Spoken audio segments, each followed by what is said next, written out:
ज्ञानमूर्तिं विश्वातीतं गगनसदृशं तत्त्वमस्यादिलक्षणम् एकं नित्यं विमलमचलं सर्वाधिसाक्षिभूतं भावातीतं त्रिगुणरहितं सद्गुरुं त्वं नमामि। विश्व आध्यात्मिक एवं समाजसेवी संगठन आनंद मार्गेर प्राण पुरुष आमार परम आराध्य गुरुदेव श्री श्री आनंदमूर्तिजीर चरणे भक्ति आग्रह निवेदन करी उपस्थित समस्त विज्ञ अतिथि आमादेर आनंदमार्ग स्कूल सलसलाबाड़ीर समस्त अभिभावक अभिभाविका शिक्षिका एवं प्रतिवेशी एवं और अन्यान्य समस्त के आमार अंतस्थल थेके सादर नमस्कार। परम पुरुषेर चरणे सबार मंगल कामना करी और आमार प्रिय छात्र छात्रा जारा যাদের জন্য আজকে এই প্রোগ্রামটি হচ্ছে তাদের জীবনে অনেক অনেক তারা উত্তরোত্তর উন্নতি লাভ করুক এই আশীর্বাদ কামনা করি পরম পুরুষের চরণে তাদের জন্য।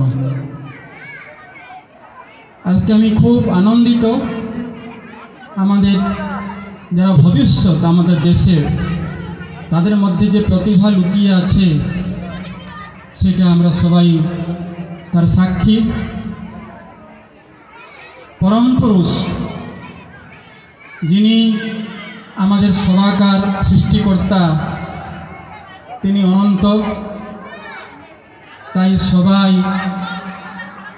জ্ঞাত সারে বা অজ্ঞাত সারে সেই অনন্তকে পাওয়ার জন্য ছুটে চলেছে এবং সবার মধ্যে সেই অনন্তের বীজ লুকিয়ে আছে, প্রতিভা লুকিয়ে আছে, এসনা লুকিয়ে আছে। তাই আমাদের শাস্ত্রে বলা হয় আনন্দাদ্বৈব খলবিদানি ভূতানি জায়ন্তি আনন্দং জাতানি জীবন্তি আনন্দং প্রন্তং ভীষণ বিশন্তি বা। অর্থাৎ আমরা সবাই সেই আনন্দঘন সত্তা থেকে এসেছি এবং সবাই আনন্দে থাকতে চায় এবং একদিন দিবাবসানে আমরা সেই পরম আনন্দঘন সত্তাতে নিজেকে মিলিয়ে দেব। এইটা হচ্ছে আমাদের জীবনের লক্ষ্য। মানুষ যখন এই পৃথিবীতে আসে তখন সে নিষ্পাপ থাকে, কিন্তু সেই নিষ্পাপ পবিত্র প্রাণ যখন তার সমস্ত প্রতিভাকে বিকাশ করতে চায় তার সামনে অনেক বাধা, অনেক কিছু সমস্যা তার সামনে চলে আসে। এই জন্য একটি সুন্দর পৃথিবীর আবশ্যক, যেখানে প্রত্যেক ব্যক্তি আনন্দে বসবাস করতে পারবে, মর্যাদার সঙ্গে বসবাস করতে পারবে। যেটা কবি রবীন্দ্রনাথ ঠাকুর বলেছেন, O lord lead me to that place where the head is held high and mind is free. অর্থাৎ সবাই আমরা আনন্দে থাকতে চাই, আনন্দে বসবাস করতে চাই। তাই আমাদের শাস্ত্র বলা হচ্ছে সর্বে ভবন্তু সুখিনঃ সর্বে সন্তু নিরাময়া সর্বে ভদ্রাণি পশ্যন্তু না কশ্চিৎ দুঃখমাপ্নুয়াৎ। অর্থাৎ সবাই সুখী হবে। আজকের পৃথিবীতে চারদিকে বিভিন্ন হতাশা, নিরাশা, যুদ্ধের ভয়াবহ পরিস্থিতি যেটা আমরা অনুভব করছি, এরকম একটি বিভীষিকাময় পরিস্থিতিতে আমাদের শিশুদের ভবিষ্যৎ কী হবে? এই জন্য যে ভবিষ্যৎ পৃথিবী একটি সুন্দর পৃথিবী তৈরি হোক, যেখানে প্রত্যেক আমাদের ছোটরা যেন বড় হয়ে একটি সুন্দর পৃথিবী পাবে, আনন্দময় পৃথিবী পাবে, একটি আনন্দময় পরিবেশে তার নিজেকে বড় করতে পারবে এবং যেখানে সবাই মিলেমিশে সেই পরম পুরুষের দিকে এগিয়ে যেতে পারবে। যেটা আমাদের ঋগ্বেদে বলা হয়েছিল সঙ্গচ্ছদ্ভম সম্বদ্ধম সম্ভো মনাস জানতাম। এই জন্য আবশ্যক একটি সুন্দর শিক্ষা ব্যবস্থা। কেন? শিক্ষা হচ্ছে সমাজের প্রাণ। আজকের শিক্ষা ব্যবস্থা জীবিকার জন্য শিক্ষা ব্যবস্থা, কিন্তু আনন্দমূর্তিজি, মহান ঋষি এবং দার্শনিক আনন্দমূর্তিজি একটি নতুন শিক্ষা ব্যবস্থা দিয়েছেন, যার নাম হচ্ছে নব্য মানবতাবাদী শিক্ষা ব্যবস্থা। এবং এই নব্য মানবতাবাদী শিক্ষা ব্যবস্থার মূল উদ্দেশ্য হচ্ছে জীবনের জন্য শিক্ষা, কেবল জীবিকার জন্য নয়, জীবনের জন্য শিক্ষা। তাই উনি বলছেন মানুষের জীবনের যে গতি হবে, তার যে পথ হবে, সেই পথটা কেমন হবে না নৈতিকতা জীবনের আধার, আধ্যাত্মিকতা জীবনের মার্গ, আর পরমপুরুষ প্রাপ্তি জীবনের লক্ষ্য। তো জীবনের আধার হবে নৈতিকতা। তো নব্য মানবতাবাদের যে মূল কথা হচ্ছে সে নৈতিকতা। আজকে পৃথিবীতে জ্ঞানে বিজ্ঞানে মানুষ অনেক এগিয়েছে, কিন্তু নৈতিকতার ক্ষেত্রে দিন পর দিন ঘোর বিপর্যয় ঘটে চলেছে। তাই চারদিকে এত কিছু অত্যাচার, অনীতি এবং এত কিছু সমস্যা আমরা উপলব্ধি করছি। তাই আনন্দমূর্তি শিক্ষা ব্যবস্থার মূল কথা হচ্ছে নৈতিকতা। তাই উনি বলছেন morality is the base of life, and Sadhana spirituality is the means, and life divine is the গোল। এই জন্য আমাদের যে শিক্ষা ব্যবস্থা, আনন্দমার্গের শিক্ষা ব্যবস্থা, যেটা খালি এই সলসলাবাড়িতে নয়, কেবল পশ্চিম বাংলাতে নয়, সারা বিশ্বে এই শিক্ষা ব্যবস্থা তার নতুন প্রজন্মকে তৈরি করতে চলেছে, যারা এমনি একটি পৃথিবী পাবে যেখানে কোনো শোষণ থাকবে না, কোনো প্রকার অন্ধবিশ্বাস থাকবে না, কোনো প্রকার অত্যাচার থাকবে না, কোনো ঘৃণা থাকবে না, কোনো প্রকার বিদ্বেষ থাকবে না। একটি সুন্দর মানব সমাজ। কেন না আমাদের সবাকার স্রষ্টা হচ্ছেন এক, আমরা সবাই সেই একই স্রষ্টার সৃষ্টি। তাই তিনি হচ্ছেন আমাদের সবাকার পিতা, এক পিতা পরম পিতা, এক পরিবার বিশ্ব পরিবার, এক জাতি মানব জাতি, এক ধর্ম মানব ধর্ম। এই হচ্ছে আনন্দমূর্তিজির মূল কথা। যতদিন আমরা সেই ঋষির কথা বসুধৈব কুটুম্বকম স্থাপনা না করতে পেরেছি, ততক্ষণ এই হিংসা, দ্বেষ, এই যুদ্ধের ঘনঘটা লেগে থাকবে। মানুষ জীবনে শান্তির খোঁজে সে কী করবে না কেবল এই হাহাকার, হতাশা, নিরাশার দিকে আরও এগিয়ে চলবে। তাই মহান ঋষি অরবিন্দ বলেছেন যে মানব সমাজে যে সবথেকে বড় সমস্যা সেটা কি না দি ক্রাইসিস অফ কোএক্সিস্টেন্স, অর্থাৎ মানুষ একসঙ্গে বাস করতে শিখতে পারেনি। তো মানুষ কিভাবে একসঙ্গে বাস করতে পারবে? যেমন একটা পরিবারে আমরা সবাই একসঙ্গে বাস করি, ঠিক সেরকম এই মানব সমাজ হচ্ছে একটি বৃহৎ পরিবার। তো এই বৃহৎ পরিবারে কী করে আমরা সবাই একসঙ্গে বাস করতে পারবো? সবার জাগতিক দুঃখ কী করে দূর হবে, সবার মানসিক ক্লেশ কী করে দূর হবে, সবার আধ্যাত্মিক ক্লেশ কী করে দূর হবে? তাই আনন্দমূর্তির শিক্ষা ব্যবস্থার মূল কথা হচ্ছে সা বিদ্যা যা বিমুক্ত। অর্থাৎ বিদ্যা কাকে বলা হয় না যার দ্বারা মানুষের সমস্ত দুঃখ নিরাকরণ হবে, মানুষ দুঃখমুক্ত হবে, পাপমুক্ত হবে এবং দিব্য জীবন লাভ করবে। এইটা হচ্ছে প্রকৃত শিক্ষা। শিক্ষা আনে চেতনা, চেতনা আনে জাগৃতি, আর জাগৃতি আনে বিপ্লব, আর বিপ্লব আনে প্রশান্তি। তাই এই শিক্ষার মাধ্যমে নতুন চেতনা জাগবে, নতুন প্রতিভার মানুষ তৈরি হবে, যাদের মনটা বড় হবে। তাই আমাদের শিক্ষার যে এডুকেশন যে প্রথম লেটারটা আছে ই, সেটা হচ্ছে expansion, E for enlargement of mind, অর্থাৎ মনের বিকাশ। সেই মনের বিকাশ কী করে হবে? ছোট শিশুর মনটা কী করে বিকাশ হবে? আমরা সবাই জানি যখন ছোট শিশু থাকে তার মনে কোনো পাপ থাকে না, তার মনে কোনো ঘৃণা ভাবনা থাকে না। তো তাকে এই পাপের ভাগী কে করালো? তার মধ্যে ঘৃণা ভাবনা কে ঢুকালো? না এই পরিবেশ, এই সমাজ। তাই তার জীবনটা কি করে পাপমুক্ত হবে, কি করে ঘৃণামুক্ত হবে, তার মনটা কি করে সেই দিব্য ভাবতে প্রজ্বলিত হবে, উদ্ভাসিত হবে, এই জন্য তারা সাধনা করে। আমাদের স্কুলের আনন্দমার্গ স্কুলের যে কারিকুলাম আছে, সেই কারিকুলামের একটা মুখ্য ভাগ হচ্ছে স্টুহল, যেখানে রয়েছে তার শারীরিক বিকাশ, তার মানসিক বিকাশ, তার বৌদ্ধিক বিকাশ, তার সাংস্কৃতিক বিকাশ এবং তার চারিত্রিক বিকাশ। যতক্ষণ তার চারিত্রিক বিকাশ না হচ্ছে ততক্ষণে প্রকৃত মানবে পরিণত হলো না।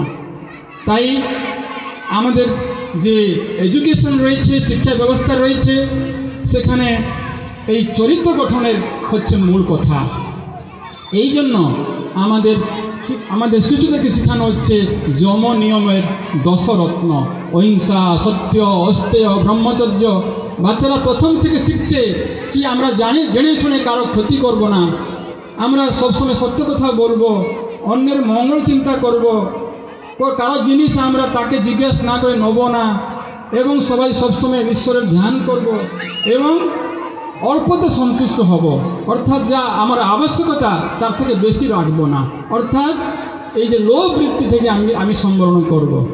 তো একজন বিশিষ্ট আমেরিকান দার্শনিক তিনি বলেছিলেন যে আজকের যে বড় সমস্যা মানব সমাজে দাঁড়িয়ে আছে, সেটা আমরা ভেবেছিলাম বোধহয় মানে সে সমস্যাটা কি না পরিবেশের সমস্যা, কিন্তু আজকে আমরা অনুভব করছি যে সবথেকে বড় সমস্যা মানুষের জীবনে হচ্ছে কি না লোভ আর অহংকার আর ঘৃণা ভাবনা, এবং সেইটাকে কি করে ওভারকাম করা যাবে তার রাস্তা আমাদের কাছে নাই, এবং তা সম্ভব একমাত্র কি না এই মনের পরিবর্তন দ্বারা, আধ্যাত্মিক অনুশীলনের দ্বারা। তাই যেটা কি আনন্দমার্গ কারিকুলাম রয়েছে, মনের পরিবর্তন কি করে হবে, সেই জন্য তারা যমনিয়ম অভ্যাস করে, তারা সাধনা করে, তারা অন্যের সেবা করার জন্য সবসময় তৎপর থাকে।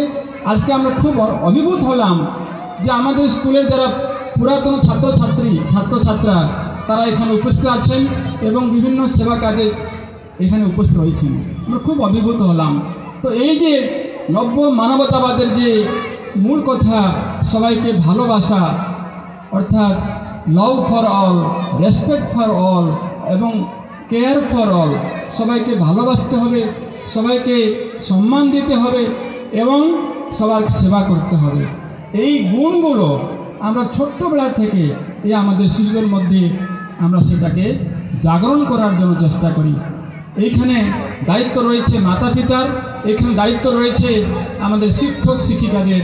কেন না শিশুর প্রথম গুরু হচ্ছেন তার মাতা পিতা, শিশুর প্রথম গুরু হচ্ছেন মাতা পিতা, দ্বিতীয় গুরু তার শিক্ষক এবং তৃতীয় গুরু হচ্ছেন পরম পিতা, আধ্যাত্মিক গুরু। তাই প্রথম শিক্ষক হিসাবে মাতা পিতার একটা বিরাট রোল রয়েছে শিশুকে তৈরি করার জন্য। আর যদি আমরা শিবাজিকে দেখি, তো শিবাজির পেছনে কে ছিলেন? তার মা ছিলেন জিজাবাই। ঠিক সেরকম মদালসা ছিলেন যে তৈরি করেছিলেন তার যোগ্য সন্তানকে। সেরকম প্রত্যেক যারা মহাপুরুষ হয়েছেন তাদের পেছন রয়েছে তার মার হাত কিংবা শিক্ষকের হাত। তো তাই মা এবং শিক্ষক হচ্ছেন তার জনক, তার স্রষ্টা। তাই সেই জন্য পরমপিতা বাবা বলছেন যে ভগবান সবার কাছে থাকতে পারবেন না, সেই জন্য সবাইকে একটি মা দিয়েছেন, যে মা তাকে ভালোবাসা দেবে এবং মা তাকে আদর্শ পথ দেখাবে এবং মা তাকে সংশোধন করে দেবে, ভুল করলে সংশোধন করে দেবে। অর্থাৎ তিনি ব্রহ্মা, তিনি বিষ্ণু, তিনি মহেশ্বর। ব্রহ্মারূপে তিনি সৃষ্টি করছেন, আর বিষ্ণুরূপে তিনি পালন করছেন, আর মহেশ্বর রূপে তিনি তাকে শাসন করে ভালো রাস্তা পথে নিয়ে আসছেন। তাই আমাদের সেরকম আদর্শ মাতা পিতা দরকার, আদর্শ শিক্ষক দরকার, তাহলে আমাদের শিশুরা এই মহামানবে পরিণত হবে। আমার পূর্ণ বিশ্বাস এই স্কুলে যারা আমাদের আছেন প্রিন্সিপাল শ্রদ্ধা দিদি, তারা হচ্ছেন ত্যাগবতী দিদি, তারা জীবনের সব কিছু ত্যাগ করেছেন এই মানব সেবার জন্য। মানব সেবাই মাধব সেবা ভেবে তারা সব কিছু নতুন নিজের জীবনকে উৎসর্গ করেছেন। আমাদের সন্ন্যাসিনী দিদিদের প্রচেষ্টা এবং আমাদের শ্রদ্ধা টিচার্স যারা আছেন, শিক্ষিকা, তাদের যে নিরলস প্রয়াস এবং আপনাদের সহযোগে এই আমাদের শিশুরা একদিন মহামানবে পরিণত হবে। তাই আরিস্টটল কী করছিলেন? যখন স্কুল আসছিলেন, আরিস্টটল যখন তার স্কুল জীবনে আসতেন, প্রথমে সবাইকে ছাত্রকে প্রণাম করতেন। একদিন তাকে জিজ্ঞাসা করা হলো যে আপনি প্রথমে কেন ছাত্রকে প্রণাম করছেন? তা উত্তরে তিনি বললেন যে আমি পূর্ণ বিশ্বাসী যে এই ছাত্রদের মধ্যে থেকে অনেক মহাপুরুষ তৈরি হবে, অনেক বিজ্ঞানী তৈরি হবে, অনেক সাহিত্যিক তৈরি হবে, অনেক দেশসেবক তৈরি হবে। সেজন্য হয়তো আমি তাকে দেখতে পারবো না, সেজন্য আগে থেকে আমি তাদেরকে প্রণাম করছি। তো আমাদের এই শিশুরা, আপনাদের যারা সন্তান, তারা একদিন এই দেশের গৌরব হবে, জাতির গৌরব হবে, সারা বিশ্বের গৌরব হবে এবং আপনাদের গৌরব হবে। এইভাবে আমরা তৈরি করি। আর সবার শেষে আমি বক্তব্য দীর্ঘায়িত করতে চাইছি না, আপনাদের সহযোগ, আমাদের যারা আছেন এখানে গার্ডিয়ানস, আমি আপনাদেরকে অনুরোধ করব, আমাদের দিদি খুব চেষ্টা করছেন এই সলসলাবাড়ি স্কুলটাকে আরও একটা সুন্দর পরিবেশ দেওয়া যাবে কি করে, সেজন্য যা কিছু দরকার হয় আপনারা একটু সহযোগ করবেন। আপনাদের সহযোগ হাত দিয়ে এই স্কুলটি বড় হবে এবং এই স্কুল মাধ্যমে আরও ভালো ছাত্র তৈরি হবে, এইটা আমার পূর্ণ বিশ্বাস। আর সবশেষে আপনাদের সবাইকার সুস্থ জীবন, নিরাময় জীবন, দীর্ঘ জীবন এবং আনন্দময় জীবন কামনা করছি আপনাদের এবং আপনাদের শিশুদের, সন্তানদের। সবাই ভালো থাকবেন পরম পুরুষের চরণে আবার তার আশীর্বাদ কামনা করছি। সর্বে ভবন্তু সুখিনঃ, সর্বে সন্তু নিরাময়া, সর্বে ভদ্রাণি পশ্যন্তু, না কষ্টি দুঃখমাপ্নুয়াৎ।